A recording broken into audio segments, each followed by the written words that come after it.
دا وطن نه لري پښتانه اکثر د خوشحالو نوې موقع پیدا کولو په تکل کې وي. که څه هم د وړوکي اختر د تیرېدو 3 اونۍ پوره شوي دي، خو په کیلیفورنیا کې میشت افغانانو ځان له د اختر یوه ځانګړې غونډه جوړه کړې. دوه برنامې دي چې په یو برنامه کې موږ سره راغونډ کړی دی. هغه یو د نوروز ورځ منزل دی او یو هم د کوچني اختر دی. نو ټول دلته د دواړو برخو څخه راټول شوي دي او راغونډ شوي دي. موږ غواړو چې دا برنامه په ډیره کلتوري او ډیره فرهنګي شکل سره او په پیور افغاني کلتور سره ولمانځل شي.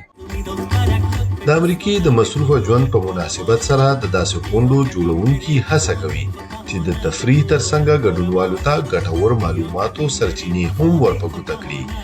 دې غونډه کې هم یو شمېر معلوماتي سټالونه لګېدلي چې ګډونوال ته استفاده وکړي.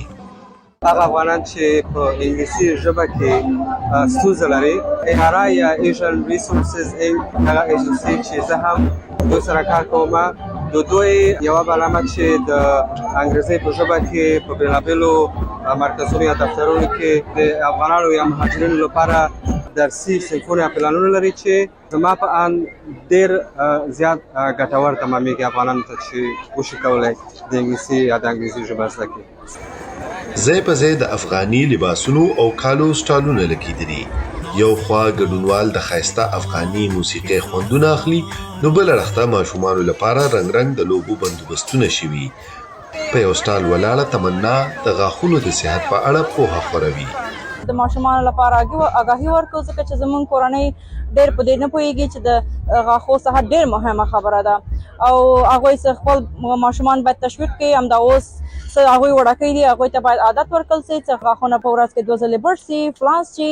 ماشومانو ته براش ورکړو، فلاس پکې شته موږ پاکیج کې، کریم د غاښو کریم شته چې خپل هغوی ماشومان کولی شي چې خپل غاښونه برش کړي او پاک وساتي.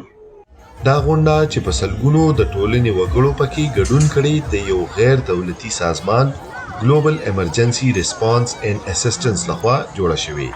زړه مې خوشحالېږي چې والا خپل وطن خلک دي او ډېره خوشحاله یو. موږ افغانان چې دلته ټول افغانان دي، ټول یو ځای شوي یو، چکر یې وهو، تعلیم دی افغاني او مثال اخوا دېخوا ګرځو، خوشحاله یو. موږ د غونډې جوړونکو تر مخه داسې غونډې د ګډونوالو یو بل سره اړیکې مضبوطوي او د خلکو په ذهني صحت مثبته اغیزې لري. راشد خټک، VOA ډیوا، ساکرامنټو.